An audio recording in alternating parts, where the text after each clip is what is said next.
Tem os vírus T2 e os vírus T4, tá? T3 e T4. Mas vamos lá. O bacteriófago T2 tem como material genético uma molécula de DNA, certo? Esse vírus é um vírus de ADNA, de DNA. Ele é um adenovírus, como dizemos, com cerca de 3.600 nucleotídeos. Então, ele está dizendo que a molécula de DNA que compõe o genoma do bacteriófago, que é um vírus especializado em atacar bactérias, entendido ou não, certo? O material genético de qualquer vírus é chamado de genoma. O invólucro do vírus, que é a capa de proteína, é o capsídeo. Então, dentro do capsídeo viral do bacteriófago T2, você vai encontrar uma molécula de DNA, que é o seu genoma, com 3.600 nucleotídeos, que compreendem 3 genes. Entendido? Então, nessa cadeia de DNA, de 3.600 nucleotídeos, você tem aí 3 genes específicos. Admitindo-se que esses 3 genes tenham aproximadamente as mesmas dimensões, ou seja, são do mesmo tamanho, e que a massa molecular média dos aminoácidos seja igual a 120, cada uma das proteínas por eles codificadas deve ter uma massa molecular aproximada de, tá? Então, olha só, existem 3 genes na cadeia de DNA, tá certo ou não? Entendido? Mais ou menos das mesmas dimensões, e ele quer saber qual é a massa molecular média de 120, cada uma das proteínas por ele codificado, pronto. Ele quer saber a massa molecular de uma dessas proteínas, de um desses genes, que vai codificar uma proteína específica. Muito bem, como é que você faz aí? Super importante, preste bem atenção. Entendido? O detalhe crucial para resolver a questão é exatamente esse aqui.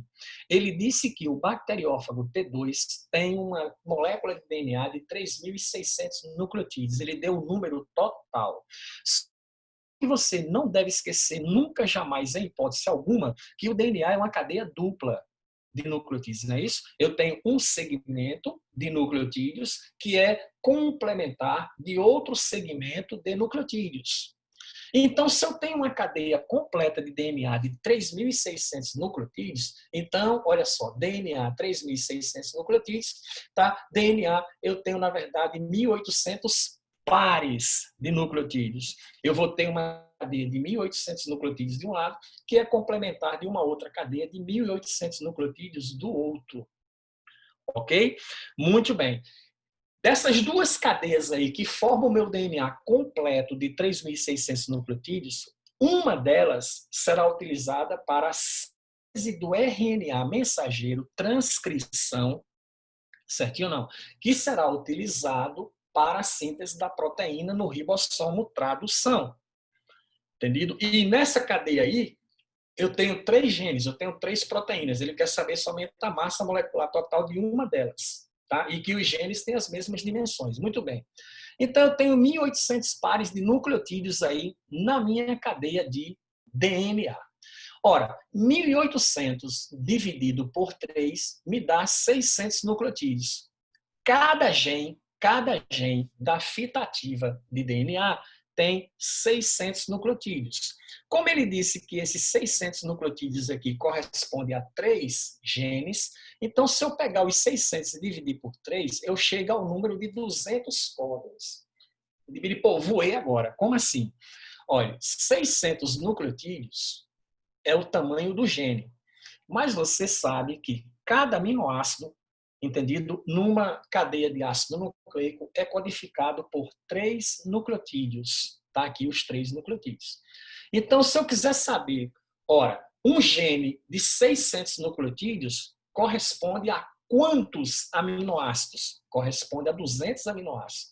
Porque eu tenho, nessa sequência de ácido nucleico, 200 códons. Belezinha? 200 códons. Aí, veja só. Um códon corresponde a um aminoácido. Entendido? Sendo assim, a proteína formada terá 200 aminoácidos. Então, se eu pegar 200 aminoácidos e multiplicar por 120, eu tenho 24.000. Então, a resposta da nossa questão é 24 vezes 10 a terceira. Entendido aí, certinho? Então, onde é que está o grande tchan dessa questão aqui? Lembrar que um DNA de 3.600 nucleotídeos são 1.800 pares. entendido? De 1.800 pares. Né? Então, eu tenho 1.800 nucleotídeos numa cadeia, 1.800 nucleotídeos na outra. Uma dessas duas cadeias aí será a fita ativa, que será transcrita para um RNA mensageiro. Esse RNA mensageiro terá aí, ok, tá? 600 nucleotídeos, dividindo por 3 aqui, porque são 3 genes. Cada gene tem 600 nucleotídeos, né? Isso faz 1.800. Então, eu preciso identificar, agora que eu tenho o tamanho do gene no ácido nucleico, que é 600 nucleotídeos, então eu tenho que verificar 600 nucleotídeos corresponde a quantos códons. Cada códon é uma trinca de bases. Não é isso mesmo? Então, eu dividindo aqui por 3, eu chego a 200 códons. Como um códon corresponde a um aminoácido, é só multiplicar, então, 200 aminoácidos pela massa individual de cada aminoácido, que é 120, eu chego ao valor de 24.000, ou 24 vezes 10, a terceira, como ele colocou aí na letra B. Aqui é a notação, mais assim ao estilo Roberto Silvestre, né? Nas aulas de matemática, então ele deve fazer dessa forma aí. Entendido isso? Beleza? Vamos ver se tem algum questionamento aqui. Não tem, então vamos seguir para a questão de número 4. Beleza? Questão de número 4. Os polissomos são formados basicamente por uma molécula de RNA mensageiro, tá? Associado a um determinado número de ribossomos, certo? Nas células eucarióticas, os polissomos podem ser encontrados livres no citoplasma ou ligados à membrana do retículo endoplasmático. Quantos tipos de proteína em um polissomo livre, formado com 8 ribossomos, serão sintetizados nos eucariotos? Se você que está assistindo a nossa aula puder, por gentileza, me responder essa questão, eu te agradeço de todo o coração. O que é que você acha que responde isso aqui? Entendido? Vou repetir a pergunta, olha só. Vou repetir a pergunta aqui. Né? Quantos tipos de proteínas em um polissomo livre, formado com 8 ribossomos, são sintetizados nos eucariotos? Ele quer saber quantas proteínas. Tá aqui o esquemazinho, olha só. Então, eu tenho aqui o polissomo. Polissomo é isso aqui. É um filamento de RNA, tá, associado a ribossomos. Então, eu tenho um filamento de RNA aqui que está associado a 1, 2, 3, 4, 5, 6, 7, 8 ribossomos. Pronto. O que é isso aí? É um polissomo. Se essa estrutura estiver livre no citoplasma. Se essa estrutura estiver associada à membrana do retículo endoplasmático rugoso, então eu tenho o ergastoplasma, não é isso mesmo? E aí, lembre-se, né? Polissomos, eles sintetizam proteínas de uso celular, ok? E retículo endoplasmático rugoso sintetiza proteínas de uso fora da célula. Né? A principal diferenciação em relação à função de polissomos, função de retículo endoplasmático rugoso. Mas quantas proteínas, entendido? Ó, quantos tipos de proteínas a partir de um polissomo livre com 8 ribossomos são sintetizadas em eucariotes ou eucariotos? E aí? Eu gostaria que você, se possível, me dissesse alguma coisa com relação a isso. Tá? Ok? Não vi ninguém escrever nada ainda. Não vi ninguém escrever nada ainda.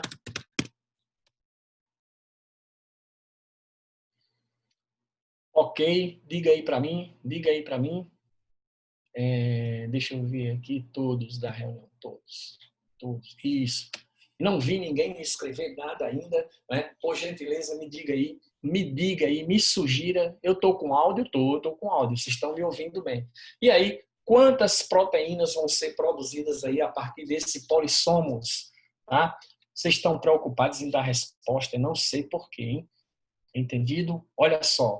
Funciona assim. Funciona assim. Eu tenho aqui o polissomo. Preste atenção. Se os meus ribossomos estão todos eles ligados ao mesmo filamento de RNA, e esse filamento de RNA tem o mesmo código genético nele, tem os mesmos códons inseridos nele, então quantos tipos de proteínas serão produzidas aí? Apenas um tipo, porque esses ribossomos, todos eles aqui, eles estão lendo lendo, né, traduzindo a mesma sequência de códons de um mesmo RNA mensageiro.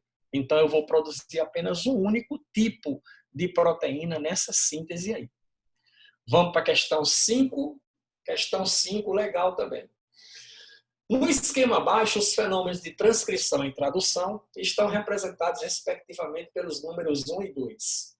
Então, eu tenho aqui ó, DNA, 1 RNA, 2 proteína, 3 aqui DNA para DNA. Ora, o esquema 1, eu estou pegando o DNA e sintetizando para RNA. Então, esse esquema 1 aqui é transcrição. Tá, beleza. O RNA agora, ele é decodificado para uma proteína. Então, aqui 2. Beleza, isso aqui é tradução. DNA para DNA, que é o 3, então isso aqui é replicação ou duplicação da molécula DNA. A alternativa, consequentemente, ela fica verdadeira. É isso realmente. DNA para RNA é transcrição, RNA para proteína é tradução. Belezinha? Show. As ligações existentes entre os aminoácidos ocorrem entre um grupo amino de um aminoácido e o grupo carboxílico do outro aminoácido. Está correto também. Né? Na formação das cadeias de aminoácidos, então você pega e você liga o radical amina de um aminoácido a um radical carboxílico do outro aminoácido. Um peptídeo que apresente 100 aminoácidos terá 100 ligações peptídicas. Ok? Aí, o que é que você diz aí sobre isso? A alternativa fica incorreta. Por que fica incorreta? Um peptídeo que apresenta 100 aminoácidos, ele terá 99 ligações peptídicas. É N-1, número de aminoácidos menos 1. Ok?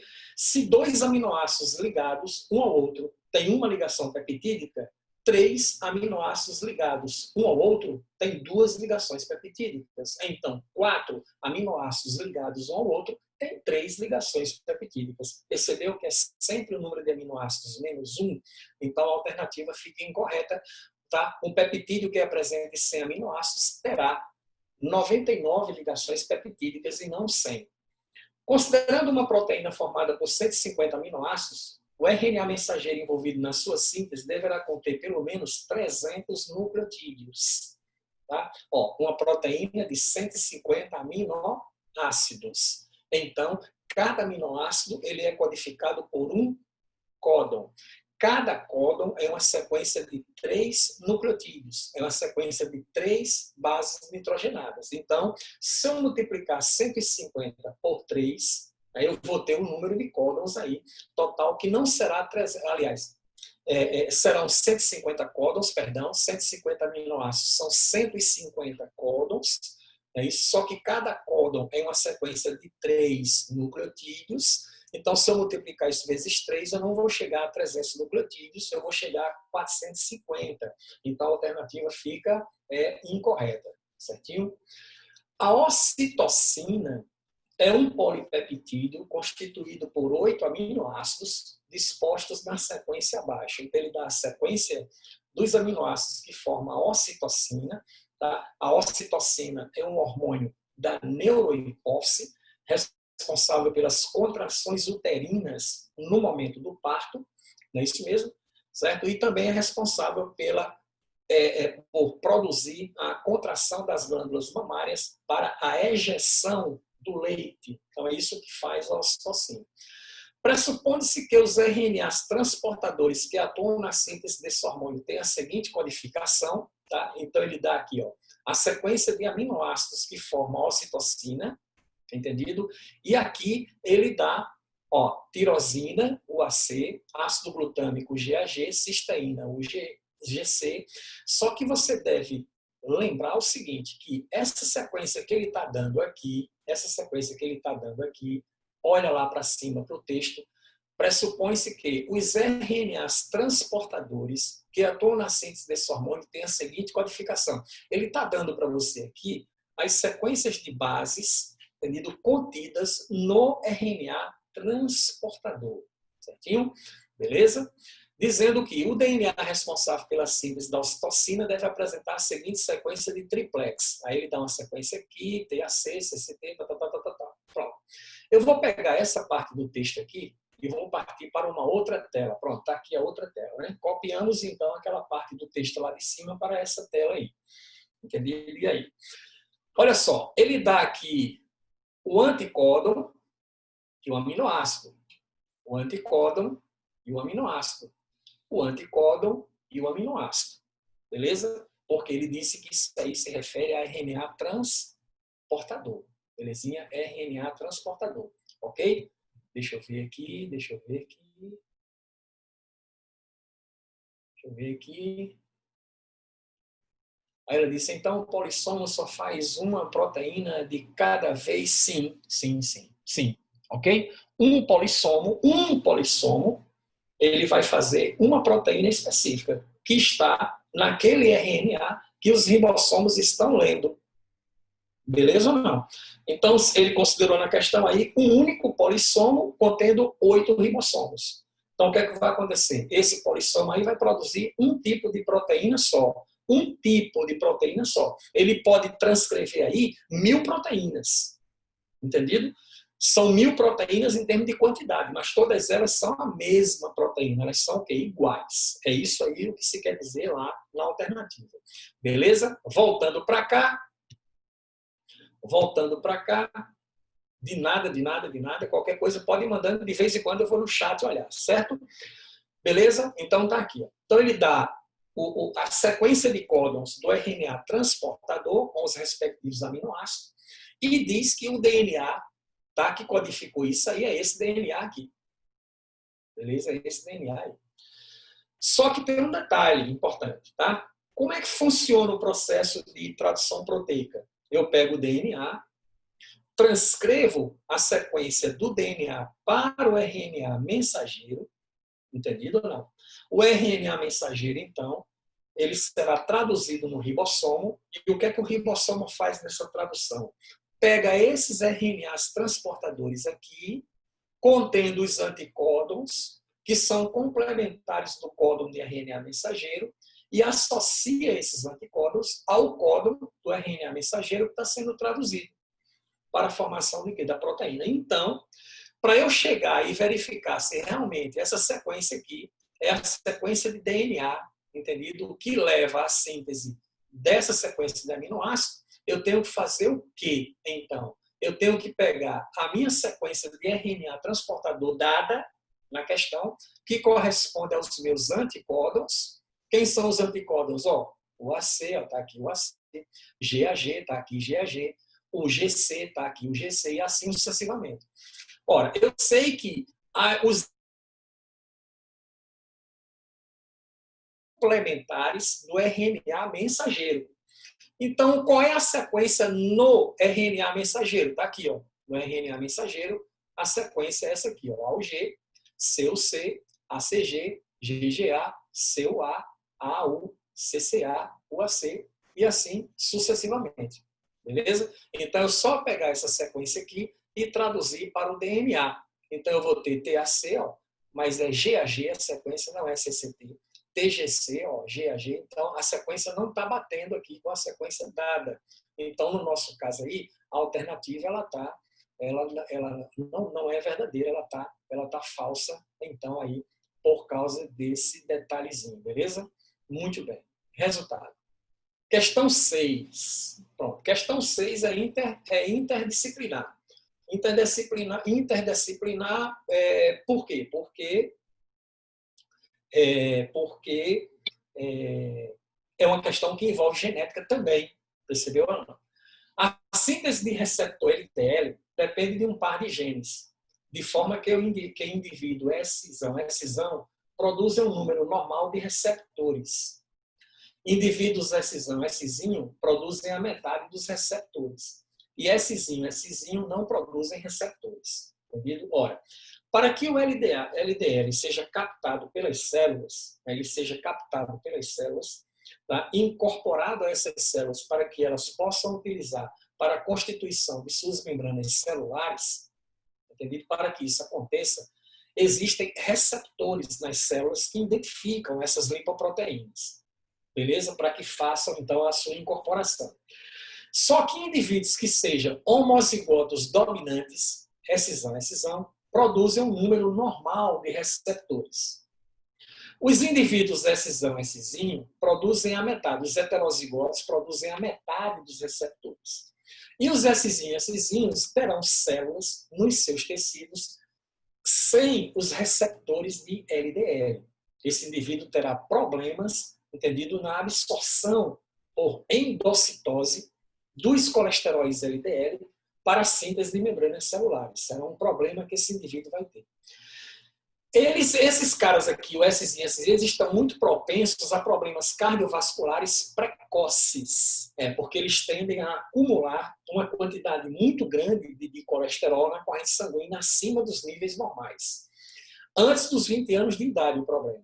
Identifica a alternativa que indica a probabilidade de um casal heterozigoto ter uma filha que apresente hipercolesteремia, que é o nome dado a esse problema aí, hipercolesteремia precoce. Entendido? Muito bem.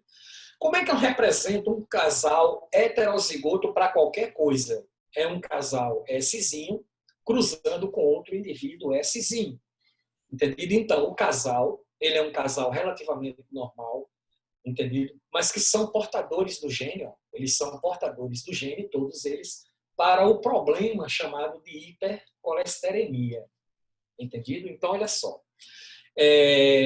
Fazendo aqui o cruzamento, não é? S-zão, S-zão, vai dar indivíduo S-zão, S-zão, ou então S-zão com S-zinho vai dar indivíduo S-zão, S-zinho. No caso agora, S-zinho com S-zão vai dar indivíduo S-zão, S-zinho, S-zinho, S-zinho vai dar indivíduo S-zinho, S-zinho. Belezinha? Certinho ou não? Muito bem. Então, olha só. Tá aqui. Como ele pediu... Então, perceba aqui. Para a hipercolesteремia, eu tenho aqui 1/4. Entendido? 1/4 aqui. Ó. Mas como ele pediu ter uma filha, ele considerou o sexo da criança. Ele quer uma filha com hipercolesteремia. Qual a probabilidade de menino ou menina em qualquer gestação? Probabilidade de menino ou menina em qualquer gestação será sempre o quê? Então, multiplicando 1/4 vezes o meio, eu chego então a 1/8. A alternativa que responde à questão é letra D. Belezinha? Letra D. Certo? Ok? Pronto. Então, essa é a resposta da questão. Não, o cálculo é feito assim. Não entendi bem essa questão que colocou aqui, mas o cálculo é feito assim, certinho? Tá? O que é que eu tenho aqui? Olha só. Probabilidade. Tá? Eu tenho probabilidade aqui de múltiplos eventos. Tá? Regra de probabilidade de múltiplos eventos é o que eu tenho aqui. Certinho? Eu tenho, na verdade, 2 eventos a serem calculados. É isso? O evento apresentar a hipercolesteремia e o segundo evento é ser de sexo feminino. Então, eu tenho 2 eventos. O que é que diz a regra de probabilidade de múltiplos eventos? Você calcula a probabilidade de um e calcula a probabilidade de outro. Nós calculamos a probabilidade de um evento, que é o quê? A hipercolesteремia, deu 1/4. Calculamos agora a probabilidade do outro evento. Em qualquer gestação, não precisa nem fazer conta, né? Em qualquer gestação, é menino ou é menina. Entendido? Então, é 1/2. E o que é que você faz agora com os 2 eventos? Você vai somar ou você vai multiplicar. Nesse caso aqui, nós vamos multiplicar. Tá? Nesse caso aqui, só um minuto. Nesse caso aqui, nós vamos multiplicar. Vamos multiplicar por quê? Porque são eventos independentes. Ok? O que é evento independente? A ocorrência de um não interfere na ocorrência do outro. Somaria se fossem eventos dependentes, onde a ocorrência do um impede a ocorrência do outro, ou a ocorrência do outro impede a ocorrência do um. Então, nesse caso aqui, o que fizemos? Calculamos a probabilidade de um evento, calculamos a probabilidade do outro evento. E, consequentemente, chegamos ao resultado do 8º, letra D. Belezinha? Certinho? Beleza? Deixa eu ver aqui. Ah, isso. Pronto, beleza. É isso mesmo. Agora você... Tudo bem, show de bola. Beleza? É isso aí. Vamos para a questão, então, de número 7. Vamos para a questão de número 7. Ela disse assim.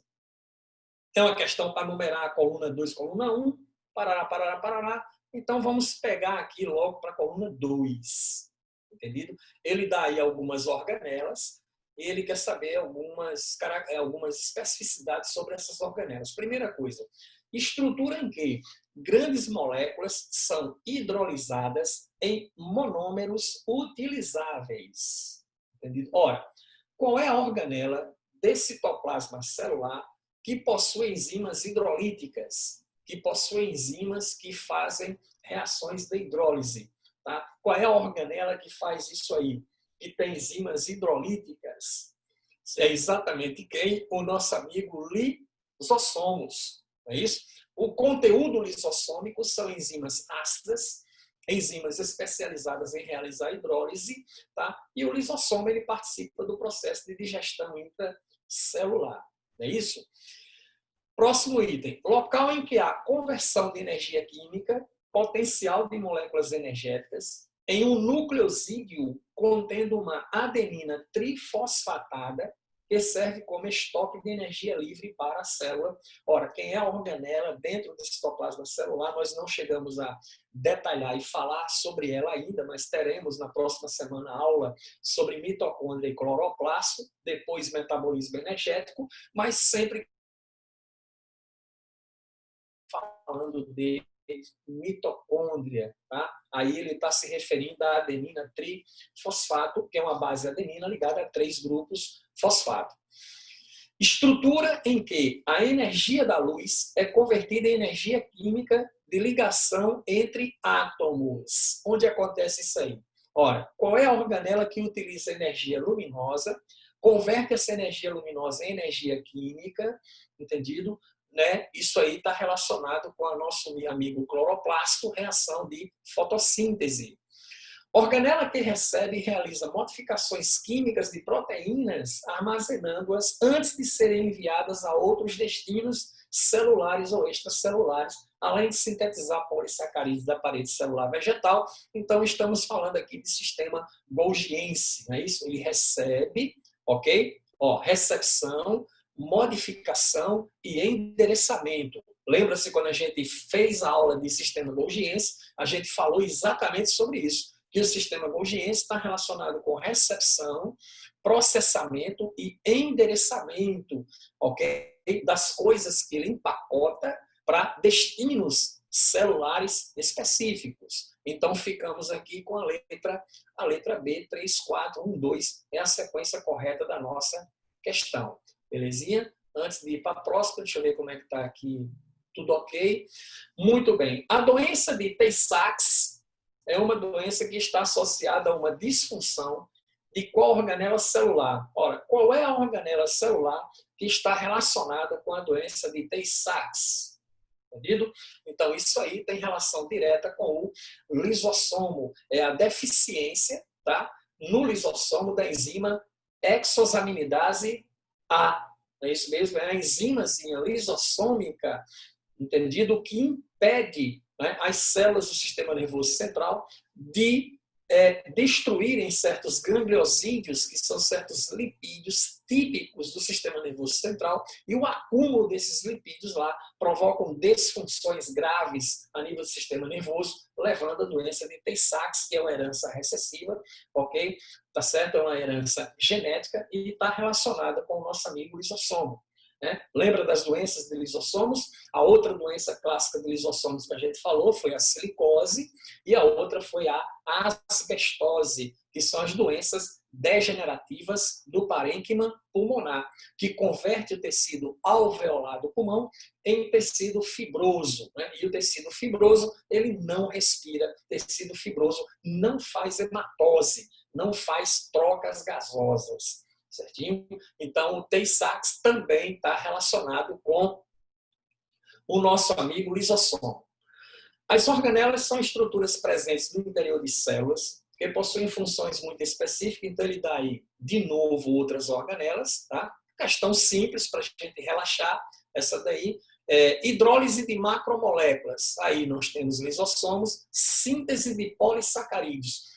quem? É a organela que faz síntese de polissacarídeos a nível celular. Então, isso aí é função específica do amigo complexo de Golgi ou sistema golgiense. Lembrando que complexo de Golgi não é o nome utilizado modernamente hoje. O nome utilizado modernamente hoje é sistema golgiense ou complexo golgiense, mas você vai encontrar muitas questões por aí se referindo ao Golgi como complexo de Golgi. Não tem nenhum problema com relação a isso. Síntese de esteroides. Aí você pergunta, ora, o que são esteroides? Tá? Esteroides são lipídios. Lipídios eu tenho lipídios do tipo glicerídeo, que tem o álcool glicerol. Eu tenho os cerídeos, que tem álcool de cadeia superior diferente de glicerol. Eu tenho os lipídios compostos, que associados a eles existem outros grupos, além de lipídio, e tem os esteroides. Lembra dos esteroides? Aquele lipídio legal, que tem aquele álcool de cadeia policíclica, ciclo pentano peridrofenantreno. Repita, ciclo pentano peridrofenantreno. Tá? Esteroides, né? Colesterol, testosterona, progesterona, estrógenos, todos esses lipídios aí são lipídios do grupo dos esteroides. E falando de esteroides, falando de lipídio é função clássica de retículo endoplasmático liso. O que mais o retículo endoplasmático liso faz? Não podemos esquecer. É uma organela relacionada à desintoxicação. É isso mesmo, ela também está envolvida com processos de desintoxicação, ok? E a gente até falou no exemplo a questão da desintoxicação com relação ao álcool. Então, grande parte é feito no retículo endoplasmático liso. 20% dessa atividade é realizada pelos peroxissomos. Não é isso mesmo? Mas o retículo endoplasmático liso está na síntese de esteroides. Glicosilação de proteínas, retículo endoplasmático rugoso. Glicosilação de proteínas. Legal. E aí vem uma consideração importante sobre isso, né? Você pode estar se perguntando aí, glicosilação de proteína, que diabos é isso aí? Olha só. Quando a gente falou de lisossomos, talvez você não lembre, mas eu mostrei até uma figurazinha com a estrutura do lisossomo. A gente viu até alguns tipos de enzimas que existem dentro do lisossomo. Tá? E na ocasião em que eu mostrei essa figura sobre o lisossomo, eu disse a você que a membrana lipoproteica que reveste os lisossomos, as proteínas desta membrana, elas são glicosiladas, elas são associadas à glicose, elas são revestidas por glicose. Então, é isso aí em que consiste a glicolização. Como o retículo endoplasmático rugoso, ele faz a síntese de proteínas, as proteínas que ele sintetiza, que estão relacionadas com o lisossomo, são proteínas que serão glicosiladas, entendido? Que vão participar, receberão essa camada de glicolítica para fazer a glicolização, para dar uma resistência a essa proteína ao conteúdo enzimático lisossômico. Legal? Muito bem. Questão de número 10. Nenhuma pergunta por aqui. Então, vamos à questão de número 10. Questão de número 10 é o seguinte. As células eucariontes são caracterizadas pela presença de núcleo delimitado por membrana e por diversas organelas membranosas, entre outras características. A esse respeito, assinale V ou F. Vamos lá. Preste bem atenção a essa questão aqui, aos seus detalhes. Olha só. A compartimentalização celular, ou seja, a célula ser dividida em compartimentos, favorece a separação do conteúdo interno, a organela do conteúdo ao seu redor, impedindo a ocorrência de reações químicas indesejadas entre moléculas internas e externas a ela. Entendido? A compartimentalização celular favorece a separação de conteúdo interno, a organela do conteúdo ao seu redor, impedindo a ocorrência de reações químicas indesejadas. Né? O que é que você diz? Isso aqui é absolutamente o quê? Correto. Então, o fato das organelas serem membranosas, entendido? Então, separa o meio interno da organela do meio externo, evitando reações químicas indesejadas. Em muitas organelas isso seria um problema, como peroxissomos, como lisossomos, que os seus conteúdos não podem ter contato direto com o citoplasma. Então está correta aqui a questão. Aí vamos lá. Sistemas digestivos celulares, como lisossomos e vacúolos, dispensam a compartimentalização devido à especificidade de suas enzimas, que impede a hidrólise de moléculas necessárias ao funcionamento celular. Olha só, sistemas digestivos celulares como lisossomos e vacúolos dispensam a compartimentalização. O lisossomo poderia ser descompartimentalizado? Vacúolos podem ser descompartimentalizados? Não, muito pelo contrário. Essas estruturas elas são compartimentalizadas e devem ser compartimentalizadas para evitar acidentes que danifiquem as estruturas celulares. Então fica falsa a nossa alternativa aqui, beleza? Moléculas muito grandes que não conseguem atravessar a bicamada lipídica precisam ser transportadas de um lado para outro da membrana plasmática por meio de vesículas que também apresentam constituição fosfolipídio. Entendido? Ó, moléculas grandes que não conseguem atravessar a bicamada lipídica. Moléculas que conseguem atravessar a bicamada lipídica, elas estão fazendo o quê? Elas estão fazendo difusão simples. Se a molécula é muito grande, tá? Ela não tem como atravessar a camada lipídica, nem blocos proteicos, certo? Ela tem que ser incorporada de outra forma. Ele está falando aqui de atravessar a camada lipídica. Atravessando a camada lipídica, eu tenho difusão simples. Atravessando as proteínas, eu posso ter difusão facilitada ou transporte ativo. Tá? Precisam de ser transportadas de um lado para o outro da membrana plasmática por meio de vesículas que também apresentam constituição fosfolipídica. Absolutamente o quê? Correto. Quem são essas vesículas? Entendido? Ora, como é que a célula incorpora partículas grandes? São transportes em blocos. É fazendo fagocitose ou fazendo pinocitose. Quando a gente falou sobre isso, a gente disse para vocês que processos de fagocitose ou pinocitose provocam deformações na membrana plasmática celular.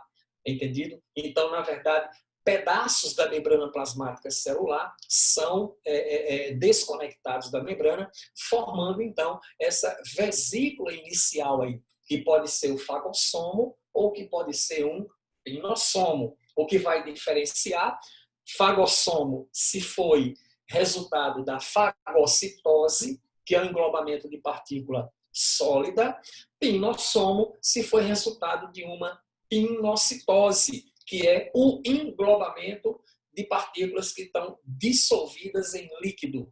É isso mesmo? Daí o termo fago, que significa comer, e pino, que significa beber. Organelas não membranosas, como ribossomos, podem ser encontrados tanto em células procariontes quanto em células eucariontes, evidenciando uma semelhança no processo de síntese proteica em ambos os tipos de células, absolutamente o que é correto. Entendido? Certinho ou não? Então, os ribossomos é uma organela interessante, ela é encontrada praticamente em todos os tipos de células, tanto células procariontes como células eucariontes. Né? Embora que você deve lembrar, quando nós falamos sobre isso aí, a gente disse para você que tem célula que não apresenta ribossomo, tem uma célula em que o ribossomo ele é ausente, essa célula chama-se espermatozoide, a abreviatura é SPTZ. O SPTZ, espermatozoide, não tem o ribossomo lá. E ficamos então com a alternativa letra D, belezinha, VFVV. Ok? Pronto. Aqui nós temos um desenho esquemático, onde dá para você identificar algumas estruturas internas a nível celular. Tá? Aqui você está vendo o núcleo, aqui você está vendo o nucleolo, aqui você está vendo o retículo endoplasmático liso rugoso, sistema Golgiense. Isso aqui está aparecendo um cloroplastozinho, ó. Cloroplasto, isso aqui é uma mitocôndria, tá? Aqui é a mitocôndria, tá? Aqui eu tenho umas partículas bem pequenininhas aqui, isso devem ser ribossomos, tem esse cara 2 aqui e por aí vai. Parede celular, ora, se tem uma parede celular, essa parede celular aqui está muito parecida, né, com a parede celular de célula vegetal, isso aqui é, consequentemente, uma célula vegetal. E outra coisa que dá para você identificar que é uma célula vegetal é essa estrutura aqui, que parece uma piscina. Tem uma piscina dentro da célula, olha só. Essa piscina aqui nada mais é do que o vacúolo. Vacúolos de células vegetais são muito grandes, entendido? Porque esses vacúolos, eles têm fundamental importância da regulação osmótica da célula vegetal e também acúmulos de solutos, acúmulos de substâncias, até mesmo acúmulos de resíduos são armazenados aqui nos vacúolos vegetais. Em relação a isso aí, o que é que ele quer saber? Em algumas células vegetais, principalmente em sementes oleaginosas, é possível observar a presença de essa estrutura, classificada como microcorpo, participa do processo de conversão de lipídio em açúcares. Nós falamos sobre isso aí, tá? Qual dos números apresentados na imagem completa corretamente a lacuna do texto? Ora, quem é a organela que ele está se referindo aí? Entendido? Quem é essa organela que faz a conversão de lipídios em açúcares? Quando nós fizemos a aula sobre isso, que foi na aula de peroxissomos, nós falamos a respeito dos glioxissomos. Né? E os glioxissomos, a gente disse para você, que é a organela, que é, na verdade, os peroxissomos vegetais. Mas a função dele é exatamente isso, fazer a conversão de lipídios em açúcares, quando a célula, quando o vegetal necessita mais de açúcares para a produção de energia, quer mais energia. Então é feito exatamente esse processozinho aí. Né? Eu disse até para vocês que eu tinha inveja dos vegetais por causa disso, porque era uma organela que eu queria ter, entendido ou não? Porque ficava mais fácil metabolizar os lipídios, degradar os lipídios, transformando eles em energia mais rapidamente. Então isso aqui tem a ver com o nosso amigo glioxissomos, que aparece aqui no item 2, olha lá ele aqui, ó. Entendido? É essa organelazinha aqui, tá vendo aí? Essa organelazinha redondinha. Essas pequenininhas, bem pequenininhas, aqui é ribossomo. Isso aqui é uns ribossomozinhos aí, entendido? Provavelmente. Dá pra gente ver os ribossomos também aqui, ó, em cima da membrana nuclear. Então ficamos aí com o item 2. Questão 12. A célula eucariótica apresenta algumas especificidades quanto às membranas celulares que a envolvem. Assim, essas células possuem a mesma estrutura básica de organelas envoltas por tais membranas, onde, tanto na superfície como dentro delas, muitos processos bioquímicos ocorrem. O retículo endoplasmático, RE, é uma organela que ocupa mais da metade da membrana total de uma célula animal. Nessa organela, a presença de muitos ribossomos aderidos à sua superfície citosólica possibilita a síntese proteica I. Né? E o que?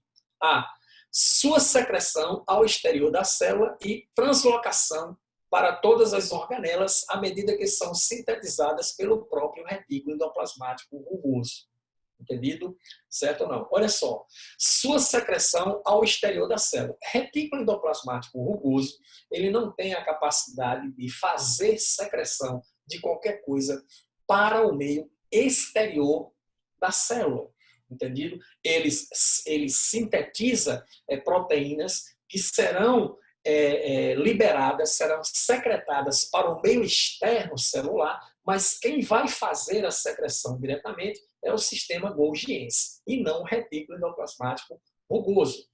B. A síntese lipídica somente para o interior da célula, tão logo sejam produzidas pelo retículo rugoso e pelo retículo liso.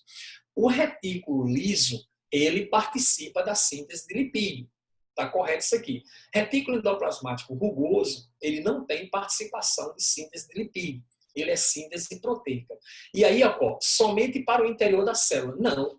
Lipídios que são sintetizados pelo retículo endoplasmático liso, eles também têm destino extracelular. Tá certo? Entendido? Não é só utilizado pela célula. A síntese de hormônios esteroides para toda a célula, à medida que são sintetizadas pelo próprio retículo endoplasmático rugoso. Retículo endoplasmático rugoso, ele não faz síntese, entendido, de esteroides. Esteroides são lipídios. Quem faz síntese de lipídio a nível celular é o retículo endoplasmático liso. Rugoso é síntese de proteínas. É isso aí? Sua translocação para o próprio retículo endoplasmático, à medida que são sintetizadas, e para outras organelas, somente após completada sua síntese. Pronto. Outras organelas ao qual ele se refere, nada mais é do que o sistema Golgiense, já que tudo que é produzido, sintetizado pelo retículo endoplasmático, ele tem destino exatamente ao Golgiense, porque ele é quem empacota, ele é quem gera as vesículas que serão secretadas, então, exportadas para o meio extracelular. Então, ficamos com a letra E na alternativa aí. Questão 13. As vias que levam à entrada de macromoléculas, substâncias, partículas, entre outras, nos lisossomos, a partir da superfície celular, iniciam com o processo de endocitose. Legal. Sobre esse tipo de transporte, ou seja, as endocitoses, o que é que ele quer saber? Todas as células eucarióticas ingerem pedaços de suas membranas plasmáticas continuamente na forma de pequenas vesículas de fagocitose, que são posteriormente retornados para a superfície celular. Olha só, não são todas as células eucarióticas que fazem isso, que ingerem pedaços de suas membranas plasmáticas continuamente na forma de pequenas vesículas de fagocitose, não são todas as células que fazem isso. São as células especializadas em fagocitose. Macrófagos fazem isso. Neutrófilos fazem isso. Alguns protozoários, como amebas, também fazem isso. Não são todas as células que têm essa habilidade de realizar processos de fagocitose. Entendido? Certinho ou não? De forma de pequenas vesículas que são posteriormente retornadas para a superfície celular. Não retorna. Isso daí vai ser degradado, digerido, através de atividade lisossômica a nível intracelular. E por falar em lisossomo, tá? Coisas importantes que você não deve esquecer sobre o lisossomo. O lisossomo participa da digestão intracelular. Show de bola. Sendo que, lembre-se disso, não esqueça. Entendido? Se o lisossomo fizer digestão de partículas oriundas da própria célula, ele está fazendo autofagia. Ele está fazendo digestão autofágica. Belezinha? Que é um processo conservacional. Se ele participar de processos de digestão de partículas que vieram do meio extracelular, que vieram de fora da célula, ele está fazendo digestão heterofágica, ele está fazendo heterofagia. Então, autofagia é a digestão de componentes da célula, de coisas da própria célula, heterofagia de coisas provenientes de fora da célula. Mas ele envolve-se também com outros problemas relacionados à digestão, como, por exemplo, a autólise. A autólise é a autodestruição, é a lise da própria célula. Quando eu tenho ruptura lisossômica, quando eu tenho vazamento do conteúdo lisossômico, certo? Esse processo, lembre-se disso, ele é nocivo, ele é destrutivo, ele é danificador da estrutura celular, porque isso é um processo acidental. Aí, quando a gente viu as doenças lisossômicas, a gente falou em silicose e asbestose, que são os dois problemazinhos que estão intimamente relacionados com mecanismos de autólise. O lisossomo desestabiliza a sua membrana, levando ao vazamento do seu conteúdo, ou o lisossomo não digere sílica e o asbesto, que são as partículas que são inaladas dependendo da atividade profissional que o indivíduo exerça, já que essas doenças são doenças classificadas como ocupacionais. É isso aí. Então, nesse caso, eu tenho autólise, diferente de apoptose, que é a destruição da estrutura celular. Ela também é destruída, ela também será danificada, mas é uma morte programada. Isso está programado para acontecer. Existem mecanismos genéticos que regulam esses acontecimentos. Quando a gente falou sobre isso, a gente disse até para você a questão da regressão da cauda do girino, que tem a ver com isso, destruição das membranas interdigitais entre os dedos, né, na formação, certo, dos nossos dedos lá na fase embrionárias. Percebeu? Então, isso aí. Então, lembre-se, lisossomo, autofagia, heterofagia, autólise e apoptose. Tanto a autólise como a apoptose levam à destruição da célula, mas não são as mesmas coisas, porque um acontece por um acidente e o outro acontece por uma programação. A autólise é acidental, entendido? Mas a apoptose não, está programado isso para acontecer. Letra B. Os fagossomos, durante a fagocitose, fundem-se aos lisossomos e o material ingerido é degradado. Até aí, tudo bem. Substâncias não absorvidas acumulam no vacúolo e permanecem nos lisossomos, formando vacúolo digestivo. Não. Acumulam-se no vacúolo, permanecem, mas formam os vacúolos de excreção, os vacúolos residuais. Entendido? Quando o fagossomo ou pinossomo se une ao lisossomo, o material ingerido é degradado. Esse vacúolo aí, onde esse material será degradado, é o vacúolo digestivo. Aquilo que não foi absorvido, aquilo que não conseguiu ser absorvido para a célula reutilizar, então isso vai formar um vacúolo residual, que será exocitado num processo de plasmocitose, que não é secreção celular, é excreção celular, é egestão, é defecação. Entendido? Não confundir esse processo aqui lisossômico com secreções de vesículas úteis pelo sistema golgiense. O sistema golgiense, ele faz secreção, ele não excreta, porque o que é liberado do sistema golgiense, entendido, são partículas úteis, lisossomos primários, ou então vesículas que serão exocitadas da célula, mas isso aí é secreção. No caso aqui do lisossomo, é a atividade de digestão, e o que não é aproveitado no processo de digestão será jogado para fora da célula, chama-se plasmocitose ou egestão celular, defecação celular. A pinocitose, diferente da fagocitose, que é um processo constitutivo e um processo que deve ser ativado, necessitando que receptores transmitam sinais ao interior da célula para iniciar a resposta. Não há necessidade disso. É apenas o quê? A célula especializada em fazer isso encontrou a partícula e faz a sua incorporação. Os processos endocíticos são alterados em pessoas que apresentam silicose, uma doença bem comum entre trabalhadores que lidam com mineração de metais.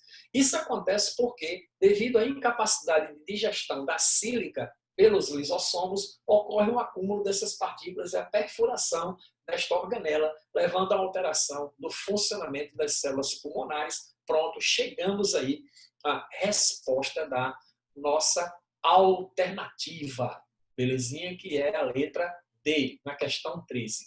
Última questão desse bloco aqui. Desse bloco, nós vamos para o próximo bloco. Vamos ver aqui. As células são as unidades estruturais e funcionais da maioria dos seres vivos. Sobre as características e funções de seus componentes, da alternativa correta. Pronto, letra A. A face convexa ou trans do complexo golgiense, voltada para o retículo endoplasmático, origina os grânulos de secreção, enquanto que a côncava ou cis, voltada para a membrana plasmática, forma os lisossomos. É lido? Pronto. E aí, o que é que você diz disso aí? Olha só. Quando falamos de Golgi, a gente disse para você, o Golgi, o sistema golgiense, tá? Ele tem uma face chamada de cis e uma face chamada de trans. Então, você tem aqueles sacúlos que, em conjunto, formam os dictiossomos, tá? Que são os Golgis, propriamente ditos. E o lado do Golgi, né? Que essa face que está voltada para o retículo endoplasmático rugoso, é quem corresponde à face cis. Entendido? A face trans ela não está voltada para o retículo endoplasmático, ela está voltada para a membrana plasmática. Entendido? Porque é da face trans que brotam grânulos que irão formar lisossomos ou irão constituir as vesículas que serão exocitadas para fora da célula. Então, está tudo certinho aqui, menos que ele inverteu as faces do Golgi, face cis, face trans. É a face cis que está voltada para os retículos endoplasmáticos. E a face trans é a que está voltada para o outro lado. Então, os retículos produzem as substâncias, enviam para o Golgi através da face cis, o Golgi, então, faz a recepção, o Golgi, então, processa isso aí de forma vesiculada e elimina pela face trans. É isso? Recepção, processamento e endereçamento, que é isso aí o que o nosso sistema golgiense faz. As mitocôndrias participam da reconstituição do ATP em todas as etapas da respiração celular. Mitocôndrias participam da reconstituição do ATP em todas as etapas da respiração celular. O que é que você acha aí? Invalidou a questão, invalidou. Você diz, por que invalidou? Pelo seguinte, a respiração celular envolve 3 etapas. 3 etapas. Entendido? Deixa eu ver aqui a pergunta aqui. Deixa eu ver a pergunta aqui. Isso. Glicólise é fora. Isso, exatamente. Glicólise é fora. Né? As 3 etapas da respiração celular, a glicólise, ciclo de Krebs, cadeia respiratória. Ciclo de Krebs, cadeia respiratória, ocorre no interior da mitocôndria, mas a glicólise, que é a quebra da glicose em piruvato, ocorre no citoplasma, fora da mitocôndria. Muito bem, letra C. O retículo endoplasmático agranular, ok, que é o mesmo retículo endoplasmático liso, apresenta-se como uma rede de tubos e vesículas anastomosadas. Né? Se você está pensando que termo é esse? Anastomosadas, porque os canalículos, né, é uma rede de canais. Então, o retículo endoplasmático liso rugoso, os retículos endoplasmáticos, de um modo geral, são redes de canais. Esses canais eles são interligados uns com os outros. Então, quando você tem uma rede de canais interligados uns aos outros, você chama de anastomosado, entendido? Então, é exatamente isso que elas são. Com partículas de ácido ribonucleico e proteínas em sua superfície externa. Ora, isso aqui é característica de retículo rugoso, entendido? Retículo liso, agranular, não apresenta ácidos nucleicos e proteínas na sua superfície externa. Isso aí é coisa de retículo endoplasmático rugoso, beleza? A membrana plasmática é fluida e apresenta fosfolipídios e proteínas em sua composição química homóvel, né? Homóvel demais aí, letra D. Letra E, os centríolos são organelas microtubulares e desempenham um papel importante na degradação do peróxido de hidrogênio. Não, nada a ver.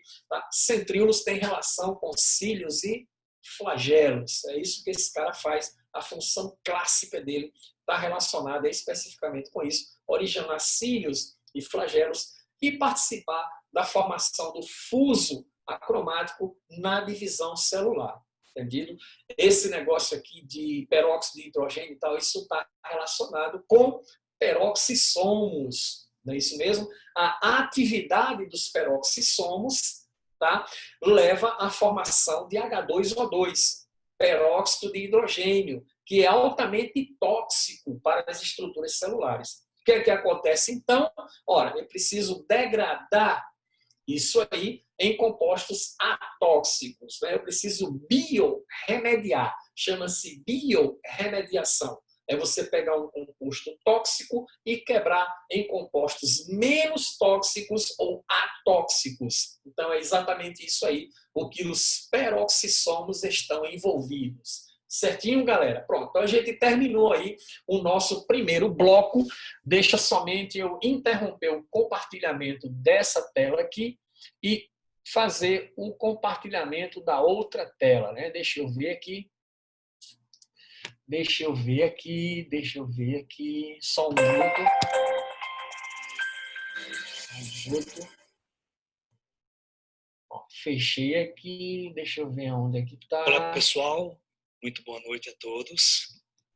Estamos aqui reiniciando novamente a nossa aula de Kung Fu, nossa reverência inicial, né, do Kung Fu. Espera aí, não tem nada a Então, ver com pessoal, isso, não. Calma. Pronto, deixa eu ver aqui, Pronto, é isso aqui que eu quero. É isso aqui que eu quero. Deixa eu ir lá. Poxa, não apareceu aqui, não sei por quê. Deixa eu ver se é essa aqui. Fale no seu amanhã, eu tento novamente mais tarde. Ih, rapaz, eu tô tendo problemas aqui. Tô tendo problemas. Deixa eu fechar isso aqui. Não é isso aqui que eu quero. Só um minuto, galera. Pronto, aí abriu. Deixa eu voltar lá. Deixa eu voltar lá. Isto aqui chegou. Pronto, chegamos aqui. Muito bem, pronto. Voltamos. Certinho? Legal? Pronto, tá aí. Questão 15, né? Vamos então para a questão de número 15. São organelas esféricas que, assim como as mitocôndrias, utilizam grande quantidade de oxigênio, porém não produzem ATP, uma vez que não participam do metabolismo energético da célula. A qual organela citoplasmática está relacionada a essa afirmação? Ora, organelas esféricas que, como as mitocôndrias, consomem grande quantidade de oxigênio. Né? Mitocôndrias participam do processo de respiração celular, consomem grandes quantidades de oxigênio, e a outra célula que também faz isso são os peroxissomos, porque os peroxissomos fazem aquela atividade de beta-oxidação. Lembra ainda da questão da beta-oxidação? Nada mais é do que a oxidação de ácidos graxos de cadeia longa, né, que são quebrados, entendido, em acetil-coenzima A, que é enviado para a mitocôndria e que será utilizado lá no ciclo de Krebs. Certinho? Então, isso aí chama-se, está relacionado com a atividade de beta-oxidação dos peroxissomos. E essa atividade aí é quem gera lá o nosso resíduo, que é o H2O2, que será quebrado em água e oxigênio. Então, essa é a resposta da questão 15. Questão 16. O citoplasma das células procariontes, em geral, não apresenta outra membrana além daquela que o separa do meio externo, membrana plasmática. Em alguns casos, podem existir invaginações da membrana plasmática que penetram no citoplasma, no qual se enrolam, originando estruturas denominadas mesossomos. Além disso, no citoplasma das células procariontes, que realizam a fotossíntese, existem algumas membranas paralelas entre si e associadas à clorofila ou a outros pigmentos responsáveis pela captação de energia luminosa. Isso acontece nas algas cenofícias, que apresentam lamelas. Nessas lamelas membranosas, elas são ricas em clorofila, o que permite às algas cenofícias ou algas azuis, também chamadas de cianobactérias, tá? Apesar de serem organismos procariontes, realizarem, então, seu processo de fotossíntese. Com relação às células procariontes, essa não é a alternativa incorreta, a incorreta é a errada, entendido ou não? Ele não quer a alternativa correta, ele quer a alternativa incorreta. Então, o que é que está incorreto aí nessa questão? No citoplasma das bactérias, existem ribossomos, mensageiro. Bactérias não formam ergastoplasmas, que são retículos endoplasmáticos rugosos, organela que não existem em bactérias. Bactérias são procariontes. Procariontes apresentam apenas ribossomos na sua estrutura celular, entendido? E esses ribossomos vão se associar a RNAs mensageiros sintetizados pelo cromossomo bacteriano para formar, então, os polissomos, né, que são cadeias de vários ribossomos unidos a um retículo, a um RNA mensageiro livre no citoplasma. No citoplasma das bactérias encontram-se, em geral, dois ou mais cromossomos idênticos, circulares, ocupando regiões denominadas nucleoides e muitas vezes presos a pontos diferentes da membrana plasmática, beleza, tudo show de bola aí. A forma simples das células procariontes, em geral esférica ou em bastonetes, é mantida pela parede extracelular, sintetizada no citoplasma e agregada à superfície externa da membrana celular. Corretíssimo, isso aí, entendido? A parede celular que os procariontes têm, que bactérias têm, que é o péptidon glicano, é quem vai garantir, então, a forma esférica ou em bastonetes que essas células apresentam, já que nós falamos sobre isso já, que células procariontes, organismos procariontes, não possuem citoesqueleto. Citoesqueleto é tipo clássico de organismos eucariontes, de células eucarióticas. O citoplasma das células procariontes não se apresenta subdividido em compartimentos, ao contrário do que ocorre nas células eucariontes, nas quais um extenso sistema de membrana cria do citoplasma micro-regiões que contêm moléculas diferentes e executam funções especializadas. E aí? As células procariontes se dividem por mitose e seus filamentos de DNA sofrem um processo de condensação que leva à formação de cromossomos visíveis. Aqui é o que está errado, entendido? Tá certo? Elas dividem-se por mitose, sim. Os filamentos de DNA não sofrem condensação, certo?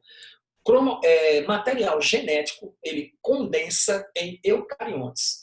Entendido? Em procariontes, ele não condensa. O filamento de DNA ele é descondensado. O DNA apenas duplica e aí, consequentemente, promove a divisão celular. Mas eu não tenho condensação do material genético quando estamos tratando de organismos procariontes. Estamos tratando de células procarióticas, digamos assim. Beleza? Show. 17, né? Já estamos terminando. As macromoléculas orgânicas mais abundantes no corpo humano são as proteínas, grupo de biomoléculas de grande importância estrutural e metabólica. Colágeno, actina, miosina, queratina, albumina estão entre as proteínas mais abundantes em nosso corpo. Considerando a síntese e a secreção proteica em células eucariontes, assinado, ok? No núcleo celular, ocorre a transcrição do gene codificador de uma determinada proteína, seguida da tradução da sequência no retículo endoplasmático liso. Precisa ler o resto? Não, esse processo aqui, tá? De gene codificador de proteína, falou em proteína, proteína está relacionado com o retículo endoplasmático rugoso, beleza? B. No núcleo celular, ocorre a transcrição e a tradução da sequência DNA. Precisa ler o resto? B. No núcleo celular ocorre a transcrição, está correto. No núcleo da célula eu tenho a transcrição, que é transferir a informação do DNA para o RNA mensageiro. Mas a tradução disso não é feito a nível de núcleo. Isso é feito no citoplasma, envolvendo ribossomos. C. No núcleo celular ocorre a transcrição de sequência de DNA codificadora de uma determinada proteína, ok, seguida da tradução do gene no retículo endoplasmático rugoso. Okay? As proteínas fabricadas no retículo rugoso se deslocam em direção do complexo de Golgi. Do complexo de Golgi são liberados lisossomos que se fundem com a membrana plasmática, permitindo a exportação das proteínas. E aí? O que é que você acha disso? Vamos ver a letra D. No núcleo celular ocorre a transcrição da sequência de DNA codificadora de uma determinada proteína, seguida da tradução do gene no retículo endoplasmático rugoso. As proteínas fabricadas no retículo endoplasmático rugoso se deslocam em direção ao complexo de Golgi. Do complexo de Golgi são liberadas vesículas secretoras que se fundem com a membrana plasmática, permitindo a exportação das proteínas. Pronto, a descrição aqui, ela está show de bola, tá? Ela está beleza, ela está muito legal aí, essa definição. 18, né? Nosso tempo tá, mais dá tempo. O desenho a seguir apresenta parte de algumas estruturas de célula eucarionte. Está aqui a célula eucarionte, tudo belezinha, bonitinha, com algumas estruturas. E o que ele quer saber a relação entre os retículos e o complexo golgiense encontra-se bem documentada na literatura biológica, sendo essa relação, no caso do retículo endoplasmático liso, baseada, entre outros, na Clivagem de glicolipídios e glicoproteínas no complexo Golgiense, que são reglicolizados no retículo endoplasmático liso, produção de polipeptídeos e proteínas no retículo endoplasmático liso, que nada a ver isso aqui, síntese de lipídios no retículo endoplasmático liso, tudo bem, retículo endoplasmático liso faz síntese de lipídio, que são modificados no complexo Golgiense para a produção de glicolipídios, síntese de glicoproteínas no retículo endoplasmático liso, que são secretadas pelo complexo Golgiense no glicocálix da membrana plasmática. Não ficamos com a letra C. Entendido? Certinho ou não? Então, síntese de lipídios, tá? É feito no retículo endoplasmático liso, beleza. São modificados no complexo Golgiense, sim, que uma das tarefas do complexo Golgiense é modificar, processar o que é secretado pelos retículos e para a produção de glicolipídios, tudo bem. Beleza aí. Próxima.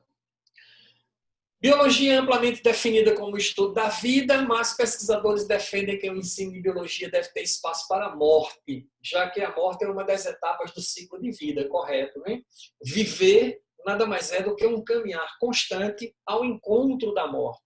Então, quanto mais os dias se passam, mais eu estou morrendo, eu não estou vivendo. Aí você deve estar dizendo, Visby, que coisa pessimista e tal e tal. Não, não é pessimista. A realidade do processo da vida é isso mesmo. Certinho ou não? Considere o que se afirma a seguir em relação ao ciclo de vida e assinale, vê, por aí vai. Uma das funções essenciais da divisão celular em eucariotes, como protistas, fungos, plantas e animais, é a de repor células que morrem. Ok, processo de divisão celular é uma função essencial, tá, em eucariontes, protista, fungo, planta, animais, tal, para repor células que morrem. Isso, né? Todas as noites você substitui cerca de 4 bilhões de células. Belezinha? Em humanos, bilhões de células morrem todos os dias. Olha aí, acabamos de falar. Principalmente no sangue e em órgãos com revestimento epitelial, como o intestino, certo? Células epiteliais da pele, de intestino, que são células que sofrem muitas agressões, tá? O intestino por causa dos sucos digestivos, os epitélios por causa do meio ambiente, então elas estão em constante divisão, se recompondo, se reconstituindo, recuperando os desgastes orgânicos que são sofridos naturalmente. A morte por apoptose é acidental e se dá quando a célula está danificada por veneno ou é privada de nutrientes essenciais. Ora, a apoptose não é acidental. A autólise é que é. Entendido? A autólise, quando uma célula faz autólise, aconteceu alguma coisa anormal que levou ela a essa autodestruição.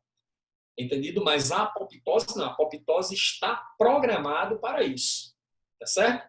As células são programadas para a autodestruição quando não são mais necessárias ou já acumularam erros no DNA prejudiciais ao organismo. Isso é exatamente isso aqui o que define claramente, entendido, o mecanismo de apoptose. Então, a sequência correta é letra A, VV, F, VV. Vamos para a questão 20. Questão 20 é a nossa última questão, beleza?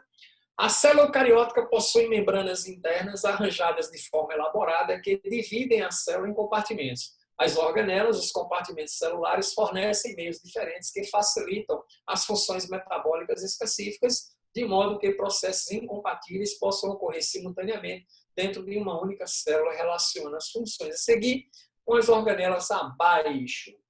Síntese de lipídios, metabolismo de carboidratos, desintoxicação de drogas e venenos e armazenamento de íons cálcio. Quem é o cara que vai fazer isso? Isso aí está relacionado com o retículo endoplasmático liso. Beleza?